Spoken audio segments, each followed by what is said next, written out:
गांव में नवविवाहित सविता के स्वागत की तैयारी जोर शोर से चल रही थी।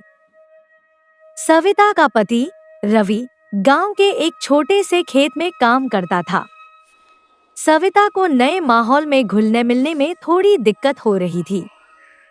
रवि की मां लक्ष्मी देवी एक बहुत ही समझदार और परंपरावादी महिला थी।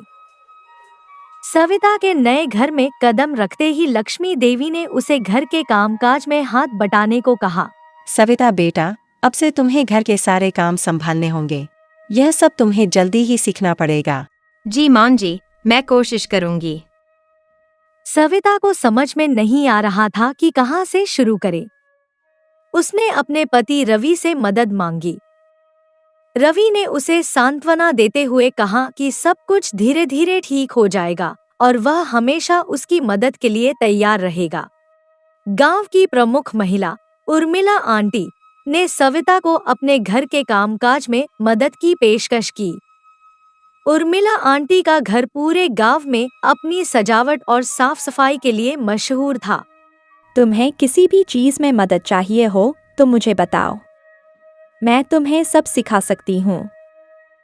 धन्यवाद आंटी, मुझे आपके अनुभव से बहुत कुछ सीखने को मिलेगा। उर्मिला आंटी ने सविता को घर के कामों में मदद करना शुरू किया।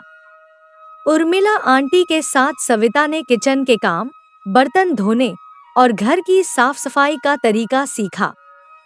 धीरे धीरे सविता ने सब कुछ सीख लिया और आत्मविश्वास से भर गई। रवि दिन भर खेत में काम करता था। सुबह सुबह जल्दी उठकर वह खेत की ओर रवाना हो जाता और शाम को थककर घर लौटता। सविता ने खेत की मेहनत और रवि की दिनचर्या को समझा और उसे महसूस हुआ कि रवि का काम कितना कठिन है। सविता, आज खेत में बहुत काम था। उम्मीद है कि घर का काम ठीक से हो रहा होगा। जी रवि, मैंने घर के सभी काम कर लिए हैं। आपको चिंता करने की जरूरत नहीं है। रवि ने सविता के घर के कामकाज को देखकर उसे सराहा और उसकी मेहनत की तारीफ की। सविता के लिए यह सराहना बहुत महत्वपूर्ण थी, क्योंकि उसने नए माहौल में समायोजित होने के लिए बहुत मेहनत की थी। एक दिन सविता और लक्ष्मी देवी के बीच छोटी मोटी बातें होने लगी। सविता को लगने लगा कि लक्ष्मी देवी उसकी मेहनत को पूरी तरह से मानती नहीं है और उसकी कार्यक्षमता पर संदेह करती है।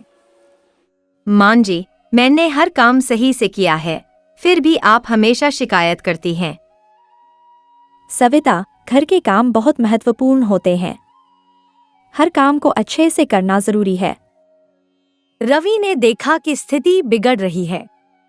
उसने निर्णय लिया कि दोनों के बीच की समस्या को सुलझाना आवश्यक है। उसने सविता और लक्ष्मी देवी के साथ एक बैठक बुलाई। मां जी, सविता को समय लग रहा है सीखने में। हमें एक दूसरे की बात समझनी चाहिए और मिलकर काम करना चाहिए। रवि की बात मानते हुए लक्ष्मी देवी ने सविता से अपनी भावनाएं साझा की और सविता ने भी अपनी समस्याएं व्यक्त की। सविता, मैं जानती हूँ कि तुम मेहनत कर रही हो, लेकिन कुछ बातें तुम्हें सीखनी होंगी। हम सब मिलकर काम करेंगे तो सब कुछ अच्छा होगा। मां जी, मैं कोशिश करूंगी कि आपकी उम्मीदों पर खरा उतर सकूं। दोनों के बीच की दूरियां धीरे धीरे समाप्त हो गईं और उन्होंने मिलकर घर के कामों को सहजता से संभालना शुरू किया। लक्ष्मी देवी ने सविता को उसकी कोशिशों के लिए सराहा और दोनों के रिश्ते में एक नया स्नेह और समझ पैदा हुआ। रवि के खेत के काम के अलावा गांव के लोग अपनी रोजमर्रा की जिंदगी में भी व्यस्त रहते थे। बाजार में जाकर सब्जियां खरीदना, पशुओं की देखभाल करना और गांव की बैठकें इनकी दिनचर्या का हिस्सा थी। सविता ने इन सब कामों को भी धीरे धीरे सीख लिया। एक दिन सविता ने गांव की एक बैठक में हिस्सा लिया, जिसमें गांव के विकास की योजनाएं बनाई जा रही थी। सविता ने भी अपनी राय दी और गांव के विकास के लिए कुछ सुझाव दिए। हमें गांव के स्कूल के लिए कुछ निधि इकट्ठा करनी चाहिए ताकि बच्चों को अच्छी शिक्षा मिल सके। गांववासियों ने सविता के सुझावों की सराहना की और योजना को लागू करने के लिए सहमति दी। समय के साथ सविता और लक्ष्मी देवी के रिश्ते मजबूत हो गए। सविता ने घर के कामों को अच्छी तरह से सीखा और लक्ष्मी देवी ने सविता की मेहनत और समझदारी की सराहना की। मां जी, आपकी मदद और समर्थन के लिए धन्यवाद। मैं अब बेहतर महसूस करती हूँ। बेटा, रिश्तों में समझ और सहयोग सबसे महत्वपूर्ण होता है। तुमने इसे बहुत अच्छे से समझा। रवि, सविता और लक्ष्मी देवी ने मिलकर एक खुशहाल पारिवारिक माहौल बनाया। गांव में भी उनके रिश्तों की मिसाल दी जाने लगी। सविता और लक्ष्मी देवी के बीच का प्यार और समझदारी ने दिखाया कि रिश्तों में सहयोग और धैर्य से किसी भी समस्या को हल किया जा सकता है। इस प्रकार गांव में रिश्तों की एक नई मूरत बनी और सभी ने मिलकर एक खुशहाल और शांतिपूर्ण जीवन बिताया।